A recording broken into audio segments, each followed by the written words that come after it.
Assalamualaikum warahmatullahi wabarakatuh.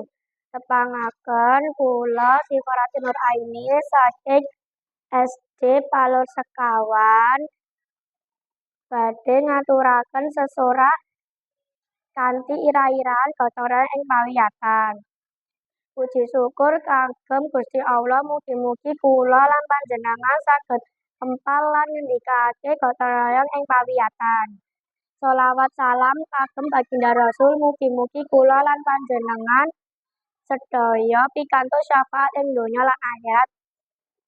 Bapak Ibu Dewan Juri lan rencang-rencang, kita niku remen keindahan kebersihan, napa wonten sing remen pirsa sampah, napa wonten sing remen bondo bacin. Kula kinten mboten enten nggih. Bapak Ibu lan rencang-rencang, keindahan kebersihan iku salah siji kunci katentreman. Menawi urip tentrem, kita sedaya uga kedah gotong royong supados lingkungan resik lan boten enten wabah penyakit. Mula kangge njaga kebersihan lingkungan sekolah, benjang rencang-rencang beto alat resik-resik saking griya. Lan kita ngresiki jeding, kelas, latar sekolah lan parkiran.